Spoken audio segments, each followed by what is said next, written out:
back to my YouTube channel. It's Bernice Lovato. I know I've been away for a very long time, and I really apologize. It wasn't my intention to just go MIA like that, but a whole lot of things happened. Like a whole lot of things happened, and that's why I'm having this live updates. Usually I cut like parts of my videos, but today I'm not going to cut off any single thing. I'm not going to edit any part. I'm just going to tell you guys every single thing that's been happening. It's live update, like I said. So yeah, well, I think my last video was in October, so, and since then well, the next month after I got engaged, and I was, the whole wedding planning process, and it wasn't just funny, it was overwhelming. I just couldn't find myself in the whole YouTube space. But yeah, I got married last month. Ooh, somebody's married, like double ring. I can see.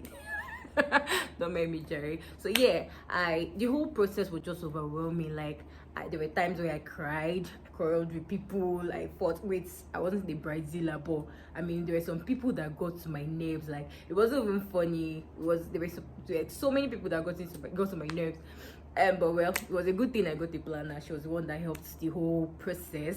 Maybe I would have lost weight before my wedding. Like I would have just like some people got into my nerves like so much. Like I met all the characters on earth that period. It wasn't even funny. Like there's some vendors that were pissing me off. There were some vendors I had to switch, I had to change. Like something just told me in my head, like, see, Bernice, do not please anybody. Do things exactly how you want it, and don't allow anybody to spoil your mood. This whole plan, but it wasn't easy, sha. People still spoiled my mood, yeah. But I mean, I met, like I said, I met different character. So many people, like I lost friends, I lost so many people around me. But somehow I feel like it's for good, sha. Because there was this lady that told me something. She was like, when you're doing something, as long as it's something good, you will definitely lose some persons in your life. And funny enough, I wasn't surprised when I started losing some persons and stuff. So yeah, that was it. So from vendors to friends to family and everything. But somehow, thank God, everything ended in praise. If not, it wasn't even just funny. Like there were times where I would go to my room and cry. Like there was a time I had a fight with my mom. Like I told her that I wasn't going to do it. I wasn't going to do it though. But I mean, I told my mom that I was going to kill myself, because I mean the whole thing was just so much. And funny enough, I think like African mothers, I won't say Nigerian mothers. Is it Nigerian mothers? Well, Nigerian mothers, I think it's Nigerian mothers. They have a way of like doing things. When I was planning my wedding, like my mom was on my neck. She wanted everything to go her way. Like, well, funny enough, I don't blame her because I'm like the only daughter. But Jesus, the whole thing was just somehow like, I was like, Mommy, it's my wedding. Can you allow me to do my stuff? She said, no, please, oh, you're my only daughter. I have to do this the way I want it. I'm like, see, I think we need to hold like a meeting for the mothers or African mothers. They need to understand that this wedding is our day. You get, we were not there when they were getting married, so we didn't even dictate to them for how they did their whole thing. I pray I don't turn out to be that kind of mother, because with the whole thing, like I remember consciously telling myself, I'm not going to do this to my daughter. I would never do this to my daughter. But looking at it now, it's just really funny. But then it wasn't funny at all. I had like fights with my mom about this whole wedding plan and everything, but somehow I came to realize that it was for good, and somehow her whole plans really came out well, except for the DJ. I had to leave my mom to do the whole thing for the traditional wedding, because in my head I'm like, okay, fine, since my parents are traditional people, I knew. So, and the whole thing was just, she wanted the whole thing to just look exactly how she wanted it to be. So yeah, I said okay, no problem. So she had her way with the whole traditional wedding and everything. But that was it basically. And I've not even talked about her sister. It was as if my mom and her sister ganged up against me. It wasn't even funny. At some point, it was just me and my dad. Like anytime my mom tries to, like, my mom says things that gets to me or stuff, like I just go straight to my dad, and my dad's like, don't worry, leave her alone. It's because it's the first time she's planning the wedding. But anyways, we are cool now, everything is fine. But I mean, as at then, it wasn't even funny at all. But yeah, I think it was a very wonderful experience. Like the whole thing, it's something that I would never ever forget in my life. Like I would never forget the whole wedding planning process. And it's something I'm going to tell my children. Like, see, when I was planning my wedding, it wasn't easy at all. But the good thing about the whole thing was, during the whole process, like from the beginning to the end, I never fought with my husband. Like, we were trying so hard to make sure we understood that it was both of us against the problem, not the problem. I don't know how to put it, but yeah, but we tried so hard to make sure that we never fought about the whole wedding planning process.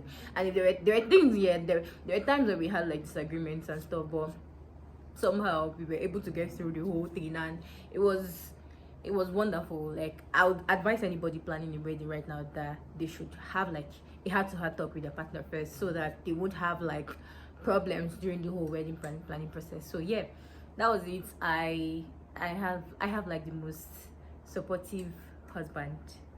So yeah, he was the one that helped with the whole thing too. And then what else? I forgot to give you guys one gist. There's this gist that happened. There's something that happened sometime in like 2 weeks to the wedding.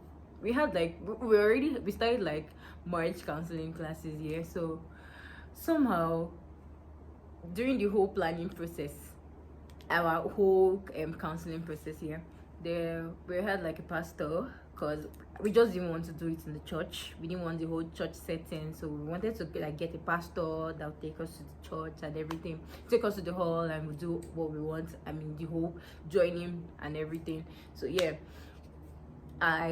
we had a pastor and everything. This is actually just, we had a pastor, and do you know that 2 weeks to the wedding, pastor pulled out? Why? Because we said we were having like a conversation, and somehow he started talking to my husband, and he was getting like, it was as if he was imposing his ideas and imposing his whole I don't know, his ideas on my husband and everything. And my husband is this kind of person that it doesn't like to be persuaded, like forced into something and stuff. So my husband said something. I'm not going to say it here though, but he said something about us being already married, like we were legally married and everything. He was like, and as long as we said we were legally married, then there's no need to join us. And then the next thing, the pastor deleted our numbers and stopped picking our calls. Like, he was like, ah. In my head I was like, Jesus Christ, what is going on here? I didn't want to panic, because first off, the time was like actually like very short, very short. Like, I didn't know how to, what would I even start saying? Like, where are we going to get a pastor that will start this whole thing again? We've done counseling with this person for since like December to like March, and you're not telling us you're not doing it again. It wasn't even funny. We had to open up to my husband's dad, because he's a pastor, he's a bishop actually, and we had to tell him the whole thing, like everything that happened. And somehow his dad like just got someone to do it for us and everything. But in my head I'm like, they will really tried us this period though, because I used to hear people say stuff like that when they're planning their wedding, like the devil is always coming to cause problems and everything. And I used to always think that it was a lie until this whole planning process came up. I like, God, I beg you. Funny enough, that evening my husband just sent a message, and he was like, the devil is trying overtime, sha. And then we just prayed about the whole thing, and that was it. Do you know, till today the pastor has still not said anything to us? Anyways, everything happens for a reason. Maybe he wasn't even going to do it. What if it was even better he did it like 2 weeks before the whole thing? Because what if he had come like maybe on the day of the wedding, we didn't see the pastor? Well, we thank God for everything though. I mean, thank God. I mean, now we're married, and I've actually moved to a different city, and I think moving to a different city is actually, I don't know. Funny enough, the first day I came here, I cried, but I cried. It wasn't because of, it wasn't, I don't know, I couldn't tell why I was crying, but I mean the whole thing, like I was, you know, that feeling like you're like, oh, I want to get married, and then finally it has happened, and it feels like you're not married yet. Like, you just, everything's just really like, I'm trying to accept, like I'm trying to take in every single thing. And well, thank God for the kind of person I married. He's been helping me, trying to adjust. And yeah, I'm also trying to move my business down here. I'm trying to understand the market here, and then once I have fully understood every single thing, I think I'll be able to start my business. But for now, I'm just going to focus on the whole I'm just going to focus on studying more about this whole area and try to see how I can get into people. And so yeah, that's basically all I've been up to.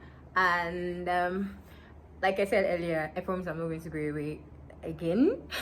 And I hope you enjoyed this video, and please, if you haven't subscribed to this channel, please subscribe. I beg you in the name of God, subscribe, share, comment, and like every single thing on this channel. I really appreciate you guys.